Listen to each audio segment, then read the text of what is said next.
हमारी समस्या का समाधान केवल हमारे पास होते हैं, दूसरों के पास तो केवल सुझाव होते हैं। बाय सुकरात के कथन है ना।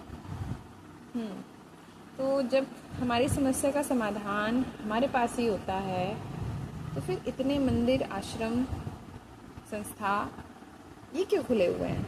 ये क्या कर रहे हैं? ये क्या कर रहे हैं यार? ये बात ना आज तक मेरी समझ में भी नहीं आई। देखो, कोई हमें ये बता सकता है कि आप इस स्थिति में क्या कर सकते हो। कोई हमें ये बता सकता है कि आपको इस स्थिति में लड़ना है, चुप रहना है, इग्नोर करना है, किन चीज़ों को इम्पोर्टेंस देना है, नहीं देना है, वो चीज़ आपके लिए ज़रूरी है कि नहीं है, फलाना फलाना ढिंका ढिंका, है ना। बाकी वो प्रॉब्लम जब हमारी लाइफ में आएगी या जो भी चल रही है उसे फेस तो हमें ही करना है ना, हमारे बदले का उस प्रॉब्लम को। हाँ, तो जब कोई स्थिति हमें ही फेस करनी है, उस समस्या का सामना हमें ही करना है, उस स्थिति से हमें ही लड़ना है, उस स्थिति का सुख दुख, हंसना रोना, जैसा भी इमोशन, जैसी भी उसका परिणाम, जैसी भी उसकी प्रतिक्रिया आएगी, वो हमें ही फेस करना है। हमारे लिए कोई अपनी जगह से नहीं आएगा, हमारे लिए कोई दूसरों के सामने हमारे लिए लड़ेगा नहीं, कोई हमारे लिए दूसरों के विरुद्ध आवाज़ नहीं उठाएगा, सब कुछ नहीं करेगा। हाँ, ये कर सकता है दूसरा बंदा कि हमें जो है बंदा, मतलब सॉरी, जेंडर बायस नहीं होना, पर्सन, है ना, पर्सन ये कर सकता है कि वो हमें अपने शब्दों से थोड़ा सा हिम्मत दे सकता है हमको, है ना, थोड़ा सा हमें प्रोत्साहित कर सकते हैं एक्स्ट्रा चीज़ों के माध्यम से, है ना। लेकिन डिपेंडेंट तो नहीं कर रहे, कम से कम डिपेंडेंट जस्ट लाइक अगर इंसान इतनी सी ही बात सीख ले, समझ ले अच्छे से, सो क्या हमें भारत में स्पेशली, विशेष रूप से हमें आश्रमों की और संस्थाओं की नीड पड़ेगी अगर इंसान सिर्फ इतनी सी ही बात समझ ले, है ना। क्या हमें बाबाओं की ज़रूरत पड़ेगी? क्या हमें सत्संगी संस्थाओं की ज़रूरत पड़ेगी? क्या हम किसी एक व्यक्ति के भक्त बनेंगे? क्या हम किसी एक व्यक्ति के अंधविश्वासी बनेंगे? क्या हम किसी एक व्यक्ति को अपना सब कुछ मानते हुए पूरी दुनिया को अनदेखा करेंगे? नहीं करेंगे। अगर हम ये बात समझ ले कि लाइफ, है ना, लाइफ सबके सामने खुली हुई है, लाइफ सबकी एक जैसी नहीं होती, सबकी लाइफ के चैलेंजेस अलग हैं, सबकी लाइफ की इम्पोर्टेंस, सबकी लाइफ में चैलेंजेस अलग हैं, समस्याएं अलग हैं, और परिस्थिति तो सबकी ऑब्वियसली अलग ही होती है ना। किसी के यहाँ कुछ समस्या है, किसी के यहाँ कुछ समस्या, मतलब प्रॉब्लम्स सबके पास है। हम इस दुनिया में कोई ऐसा इंसान नहीं हो सकता जिनके पास प्रॉब्लम नहीं है। सबकी लाइफ में चैलेंजेस हैं। किसी के पास बहुत ज़्यादा पैसा या सारी चीज़ें हैं, उसके पास भी प्रॉब्लम है। कोई गरीब है, उसके पास भी समस्या है। किसी का रिलेशन नहीं है, उसकी भी समस्या है। किसी की शादी ठीक नहीं चल रही, उसकी भी समस्या है। किसी के बच्चे नहीं हैं, उसकी भी समस्या है। कोई अपने मेंटली सिचुएशन से परेशान है, उसकी भी समस्या है। किसी की जॉब नहीं है, उसको भी समस्या है। किसी की जॉब है, उसको भी समस्या है। सबको समस्या है। मतलब इस पूरी पृथ्वी पर जितने भी लोग या जीव भी कह सकते हैं, है ना, लेकिन जो दूसरे तरीके के जीव जो हैं, जैसे जानवर वगैरह जो भी हो गए, वो अपनी समस्याओं को लेकर के बहुत ज़्यादा सीरियस नहीं होते हैं। उनका वही है कमाना नहीं, सॉरी, खाना सोना, खाना ढूंढना, ये सारी चीज़ें उनके लिए। इंसान के लिए प्रॉब्लम्स थोड़ी ज़्यादा हैं, या फिर शायद हम इसलिए कह सकते हैं कि देखो यार, प्रॉब्लम है तो हम, ये तो है नहीं कि प्रॉब्लम के बीच में इंसान पागलों की तरह हंसने लगे, है ना, ऐसा तो नहीं कर सकते। प्रॉब्लम तो है, फेस तो करना ही पड़ेगा, है ना। तो अगर इंसान सिर्फ इतनी सी बात समझ ले कि इस समस्या को हमें ही फेस करना है, हमें ही झेलना है सारी चीज़ें, है ना, हमें ही इससे गुजरना है, ठीक है, तो भारत के लोग ना, इन जितनी भी भारत में स्पेशली आश्रम और जो ये सत्संग संस्थाएं वगैरह जो चल रही हैं, एटलीस्ट ये नहीं चलेंगे, ये बंद हो जाएंगे। मतलब भारत में जो एक धर्म नाम का व्यापार बन गया ना, ये बिजनेस ख़त्म हो जाएगा। लेकिन लोग इस बात को समझना ही नहीं चाहते, क्योंकि हमें लगता है, हमें अब देखो बहुत सारी चीज़ें हैं ऐसी, अगर भारत में हम धर्म की बात करें तो भारत का धर्म सिर्फ मंदिरों तक सीमित हो गया है, परंपराओं तक सीमित हो गया है, रिचुअल तक सीमित हो गया है। हमें इस दिन ये करना है और ये नहीं करना है, हमें इस दिन इस रंग के कपड़े पहनने हैं, इस दिन इस रंग के कपड़े पहनने हैं, इस दिन हमें ये फलाने काम करने हैं, इस दिन हमें ये फलाने काम नहीं करने हैं, इस मौसम में इस सीज़न में हमें ये खाना है, इस सीज़न में हमें ये नहीं खाना है, इन ओकेशंस जो चल रहा है उस पर हमें मांस वगैरह नहीं खाना है, प्याज लहसुन भी नहीं खाना है। भाई मतलब मेरे को भी इतना वो टाइम हो गया, हम भी जिस उसमें रहते हैं वहाँ पे पहले सावन का जो ये सीज़न था, ठीक है, भक्त भाई हर जगह हैं, ठीक है। सावन के मौसम में पहले प्याज लहसुन का वर्ड नहीं किया जाता था, नॉर्मल बेस की तरह चलता है। लेकिन पिछले 3-4 साल से मैं ऑब्जर्व कर रही हूँ कि ये चीज़ जो है ना, सावन में प्याज लहसुन नहीं खाने का ट्रेंड पता नहीं कैसे चल गया ये। मतलब 2-3 बातें मैंने अपनी लाइफ में जो ऑब्जर्व की है। एक, धनतेरस पे झाड़ू खरीदने का क्रेज़ मुझे नहीं पता कैसे बढ़ा, है ना। धनतेरस पे ही नमक खरीदने का ट्रेंड, और ये अब सावन में पहले से नहीं था, 3-4 साल से बहुत ज़्यादा बढ़ गया कि सावन पे प्याज और लहसुन नहीं खाना है। पता नहीं क्यों नहीं खाते हैं, ठीक है। मेरे को ये बात समझ में नहीं आती कि अगर कोई चीज़ अच्छी नहीं है, पहले तो अच्छी और बुरी के हिसाब से उसको वो करना चाहिए। अगर वो फ़ायदेमंद है तो उसको तो हर समय खाना पड़ेगा, फ़ायदेमंद नहीं है तो छोड़ दो, कोई दिक्कत नहीं है। लेकिन ये बात मुझे भी समझ में नहीं आती। हाँ, ये एक बार को कह सकते हैं कि जो ये प्याज लहसुन वाला खाना है ना, ये क्या बोलते हैं, थोड़ा सा उसको क्या बोलते हैं, थोड़ा हैवी तो होता है, इसमें तो कोई डाउट है नहीं। प्याज और लहसुन का जो खाना वो थोड़ा पेट के लिए डाइजेस्ट को करने में उसको थोड़ा सा हैवी तो होता है, इसमें तो कोई शक नहीं है। तो अगर आप पूरे दिन खाना नहीं खा करके, अगर आप पूरे दिन खाना नहीं खा रहे हो तो ऑब्वियसली अगर प्याज लहसुन का खाना बनेगा तो उस समय जो तो जब डेथ वाले दिन चल रहे थे और उसको जो है जब किसी की डेथ हो जाती है घर में तो उसको क्या बोलते हैं, सूतक बोलते हैं शायद, सूतक लग जाता है तो उसमें पूजा नहीं होती और खाना जो है वो बहुत सादा बनता है ना। तो ये सारी चीज़ें उस समय चल रही थी।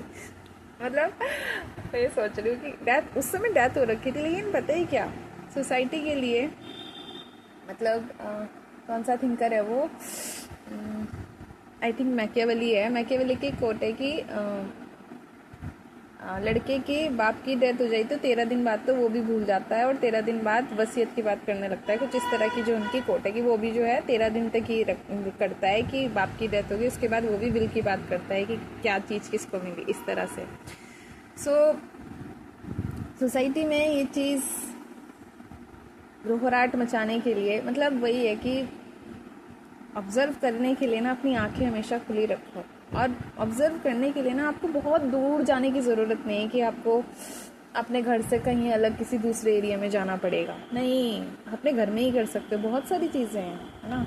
और जब एक फैमिली में 10-15 लोग एक साथ रहते हो तब तो सोचो 10-15 लोग अलग अलग थॉट के, अलग अलग पर्सनैलिटी, सबकी अलग अलग सोच, सबका अपना अपना अलग अलग ऑब्जर्वेशन, तो वहाँ पे कितनी चीज़ें एक साथ ऑब्जर्व की जा सकती हैं, ठीक है। अब उसमें भले ही डेथ हुई है लेकिन मोस्ट इम्पॉर्टेंट चीज़ खाने में क्या बनेगा।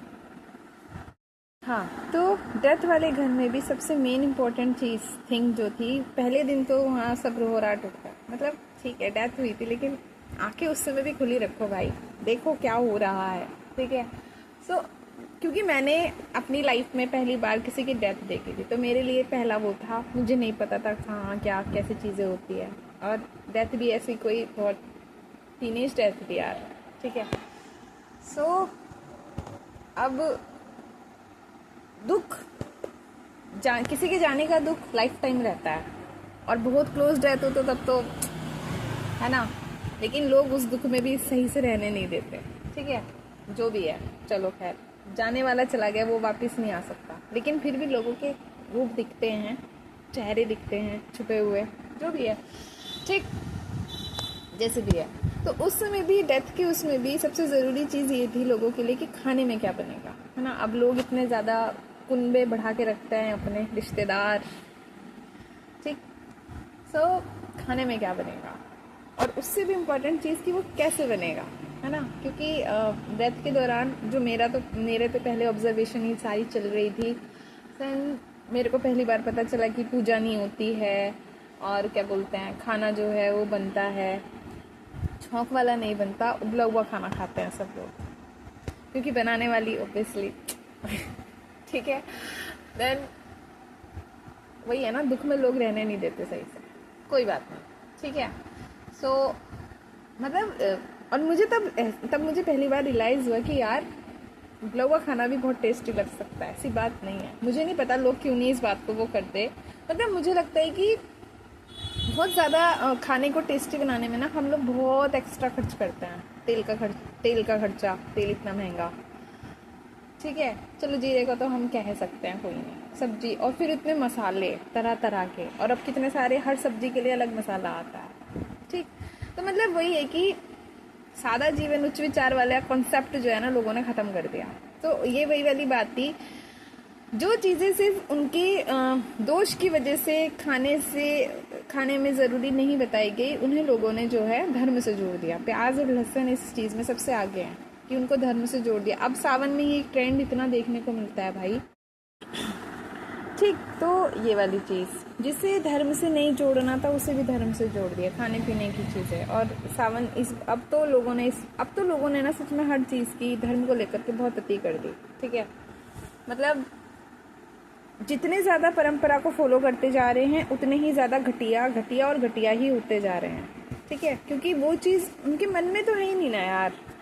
कोई भी देखो, कंसेप्ट, श्रद्धा, विश्वास, प्यार, ऑब्वियसली सबसे ज़रूरी, अगर यही 3 चीज़, संकल्प, आपका व्यवहार जो भी है, अगर यही सारी चीज़ आपके व्यवहार में, विचारों में नहीं है ना, आपके जीवन में ये चीज़ नहीं है कि है तो भी ठीक, नहीं है तो भी ठीक, एक ये वाला कंसेप्ट होता है तो भी ठीक है, कोई दिक्कत नहीं है तो कोशिश करेंगे, लेकिन उसके लिए जीने मरने वाला वो नहीं है कि इसके अगर ये नहीं मिलेगी तो हम मर ही जाएंगे, हमारी ज़िंदगी ही ख़त्म हो जाएगी, वो वाली चीज़ भी नहीं है। आज के लोगों का कंसेप्ट है कि अगर हमने कोई चीज़ सोच लिया ना कि हमें ये चाहिए तो चाहिए, चाहे कुछ भी हो जाए, फिर वो वाला कंसेप्ट है, ठीक है।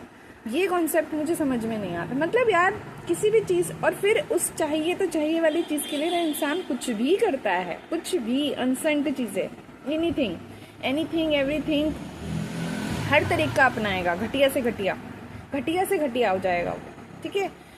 सो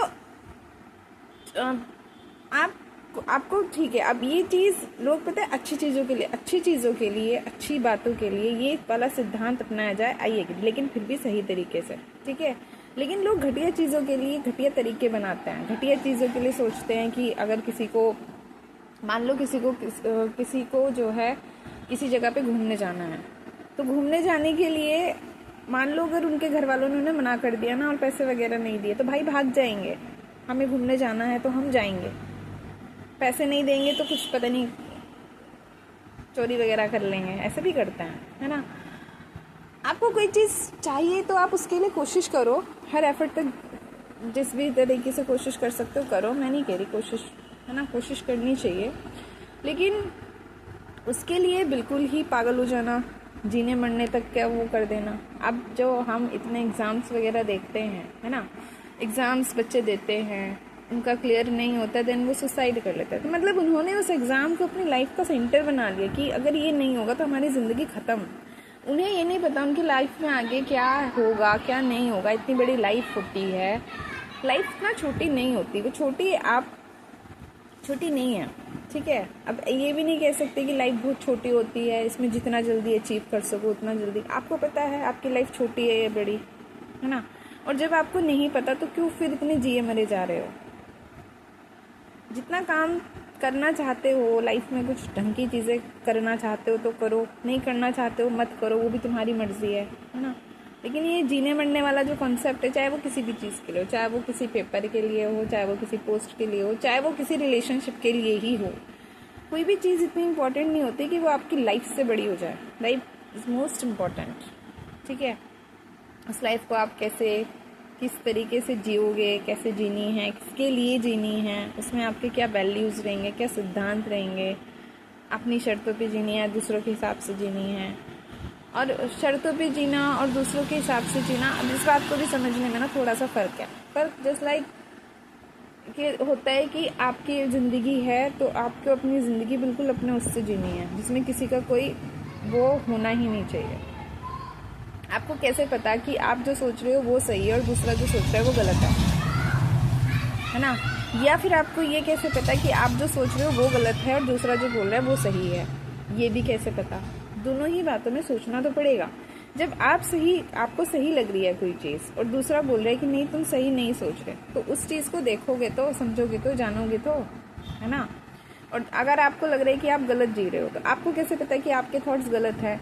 तो इन दोनों बातों में ही ना, ये नहीं होता है कि किसी ने कुछ कहा कि आप ज़िंदगी गलत जी रहे हो, आपका ये ढंग नहीं है और आपको नहीं पता। अगर आपको अपने लाइफ के वैल्यूज़ नहीं पता होंगे, आपको अपनी लाइफ से क्या चाहिए, क्या इम्पोर्टेंट है आपकी लाइफ में, तो आप और उस पर फिर सबसे ज़्यादा विश्वास, अड़े रहना एक बात होती है। ठीक है, अब देखो यार, ना तो अपने ही अगेंस्ट चले जाना है, ना दूसरों को इग्नोर ही करना। तो ये जो विवेक वाली चीज़ है ना, बीच में ये कॉन्सेप्ट ही नहीं होता, ये ख़त्म होता, लेकिन वो है इसीलिए बात कंफर्म है कि हमें इस बात को सही ढंग से समझना पड़ेगा, सही और गलत को समझना पड़ेगा, जांचना पड़ेगा, परखना पड़ेगा। सबसे ज़रूरी चीज़ वो है।